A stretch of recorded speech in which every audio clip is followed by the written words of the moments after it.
દાયકાઓથી આપણને એમ કહેવામાં આવે છે કે રોગ છે એ બેક્ટેરિયાથી થાય છે, વાયરસથી થાય છે, ચેપ લાગવાથી થાય છે.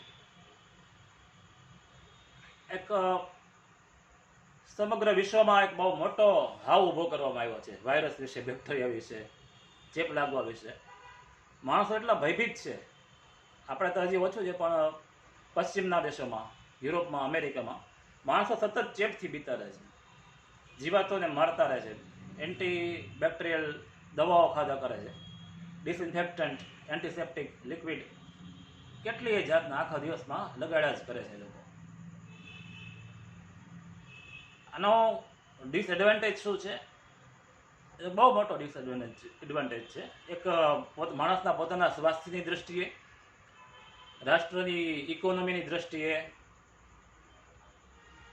અને હેલ્થનું જે સાયન્સ છે એના ડેવલપમેન્ટની દૃષ્ટિએ આ એક બહુ મોટું વિઘ્ન છે કે રોગ છે એ વાયરસથી થાય છે, બેક્ટેરિયાથી થાય છે, ઇન્ફેક્શનથી થાય છે, ચેપથી થાય છે.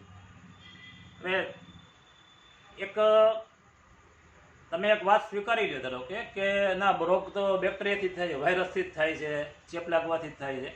તો બીજો એક તરત તમને જે સાહજિક પ્રશ્ન ઉદ્ભવવો જોઈએ, કોઈ પણ માણસને ઉદ્ભવવો જોઈએ, તે છે કે બેક્ટેરિયા છે, વાયરસ છે, એ દરેક જગ્યાએ છે. કઈ જગ્યાએ નથી? કોઈ લિમિટેડ જગ્યા તો છે નહીં, કોઈ પણ એક એરિયામાં છે, કોઈ પણ એક તમારા ઘરની અંદર કોઈ મશીનમાં છે, કોઈ પણ તમારા કપડામાં છે, કે ક્યાં છે.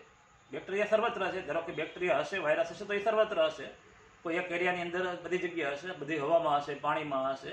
જે પ્રકારના બેક્ટેરિયા, જે પ્રકારના વાયરસ, એ બધી જગ્યા હોવાના છે.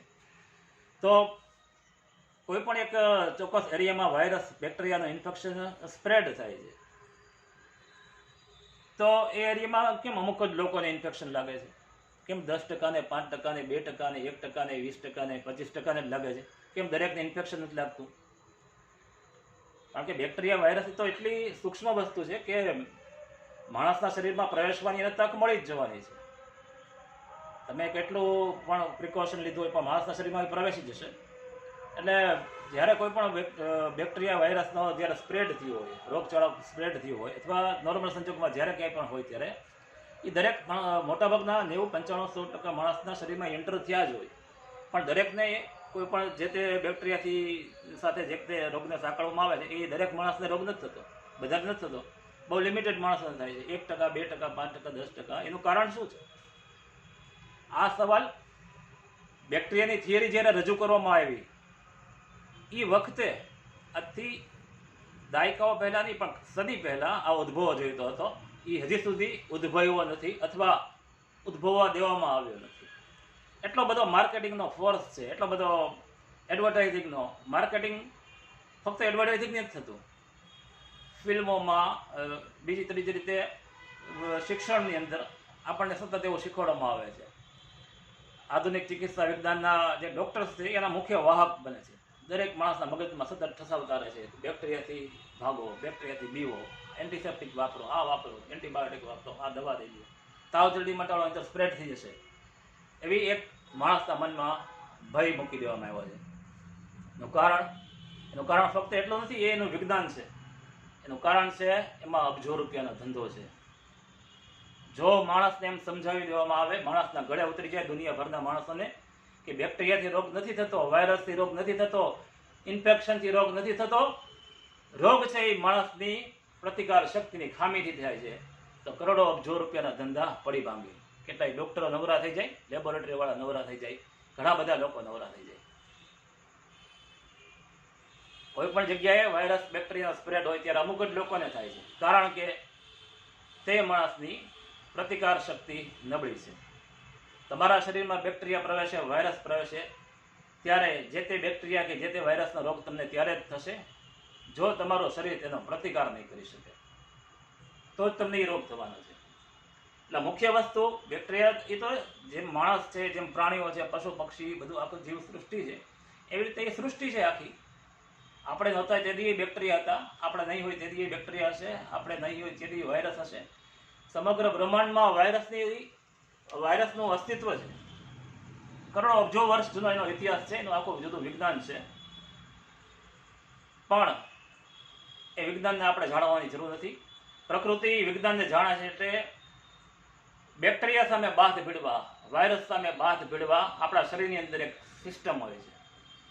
એ સિસ્ટમને તમારે એક્ટિવ કરવાની હોય છે. એ સિસ્ટમને તમારે માણસે જાગૃત કરવાની હોય છે. એ જાગૃત જ્યારે થશે ત્યારે કોઈ પણ બેક્ટેરિયા કોઈ પણ સંખ્યામાં તમારા શરીરમાં અંદર પ્રવેશ કરી પણ ગયા તો પણ તમને ઇન્ફેક્શન નહીં થાય, રોગ નહીં થાય. એટલે એ વસ્તુ તમારે ડેવલપ કરવાની છે. ઇમ્યુનિટી કોઈ પણ રોગ બેક્ટેરિયા તમારા શરીરની અંદર પ્રવેશો ત્યારે એના માટેના શરીરની અંદર એન્ટીબોડીઝ ક્રિએટ થવા જોઈએ. એ એક પ્રાકૃતિક સિસ્ટમ છે. એ કોઈ વિજ્ઞાને આપણને શીખવાડ્યું નથી. વિજ્ઞાને એ શીખવું છે પ્રકૃતિ પાસેથી. વૈજ્ઞાનિકો પાસેથી, ડૉક્ટર પાસેથી આપણે શીખવાડ નથી. વૈજ્ઞાનિકો, ડૉક્ટરો પ્રકૃતિ પાસેથી શીખે છે, નવી એને વેચે છે આ વાતને. ખરેખર તો આ વેચતી નથી વેચતા, એ અડધો સત્ય વેચે છે કે બેક્ટેરિયા છે. આખું સત્ય વેચતા નથી. તમને એમ નથી કહેતા કે બેક્ટેરિયા તો છે, વાયરસ તો છે, પણ તમે એની સામે લડી શકો છો. એ વાત તમને કોઈ દિવસ કહેતા નથી, કારણ કે ન કહેવામાં સાર છે. પણ હું તમને કહું છું, પ્રાકૃતિક ચિકિત્સકો કહે છે ને ઘણા આયુર્વેદ ડૉક્ટરો પણ કહે છે કે ઇમ્યુનિટી શક્તિ, પ્રતિકાર શક્તિ એને તમારે ડેવલપ કરવાની છે.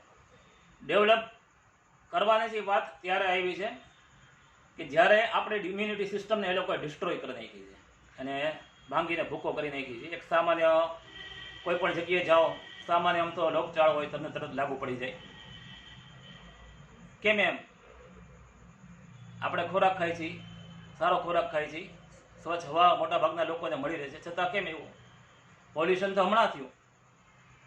પોલ્યુશન જેટલું અત્યારે છે એટલું હમણાં થયું ને એટલું જે પોલ્યુશન છે એટલું પોલ્યુશન ઇન્ડિયાના દરેક જગ્યાએ નથી. મોટા મોટા શહેરોમાં છે, ઘણા નાના શહેરો છે, નાના ગામડાઓ છે, ત્યાં પોલ્યુશન નથી, છતાં પણ ત્યાં રોગ થાય છે. એનું કારણ ઇમ્યુનિટી સિસ્ટમ તમારી ડેમેજ છે, એને ડિસ્ટ્રોય કરી છે. અને ઇમ્યુનિટી સિસ્ટમને ડેમેજ કરવામાં આપણો પણ ફાળો છે, આધુનિક તબીબી વિજ્ઞાનનો પણ ફાળો છે, આપણી જીવન જે શૈલી છે એનો પણ ફાળો છે.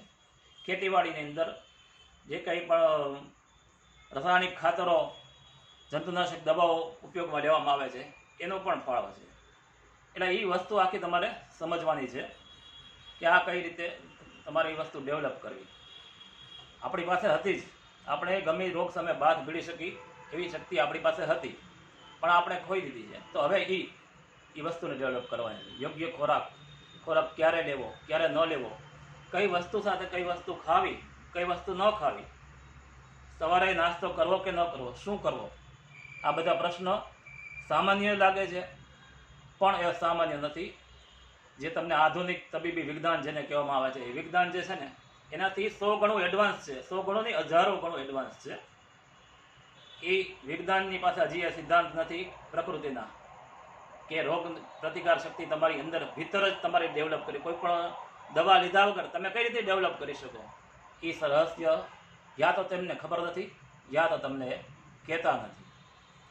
ફક્ત ખોરાકની જરૂર નથી માણસને, આહાર તો ઘણો મહત્વ છે, પણ આહાર ઉપરાંત નિંદ્રા, જીવનચર્યા, દિનચર્યા, માણસ આખા દિવસ દરમિયાન તમે શું કરો છો એ મહત્વનું છે. બીજા સાથે તમે કેમ જીવો છો, કેટલો પ્રેમ બીજાને આપો છો, કેટલી નફરત બીજાને આપો છો. ઇમ્યુનિટી સિસ્ટમ એને પણ આધાર રાખે છે, એની પર પણ આધાર રાખે છે. જેટલું તમે બીજાને હેટ કરશો, જેટલી બીજાને નફરત કરશો, એટલી તમારી ઇમ્યુનિટી સિસ્ટમ ડેમેજ થવાની છે. તમારો ક્રોધ, તમારી નફરત, તમારી ઈર્ષા, તમારો દ્વેષ એ માણસને તોડે છે, તમને તોડે છે. તમારે દવાની જરૂર નથી. તમારા આસપાસના વાતાવરણને, તમારા ફેમિલીના વાતાવરણને, તમારી અંદર વ્યક્તિગત જે સુધારણા છે તમારા એ કરવાની જરૂર છે. તમારે તમારા ખોરાકને સુધારવાની જરૂર છે. જીવનનું આ રહસ્ય છે, સ્વાસ્થ્યનું આ વિજ્ઞાન છે. આનાથી મોટું કોઈ વિજ્ઞાન નથી ને આનાથી કોઈ મોટું વિજ્ઞાન હશે પણ નહીં. કારણ કે વિજ્ઞાન સનાતન હોય છે, વારંવાર નવા વિજ્ઞાનનો જન્મ નથી થતો.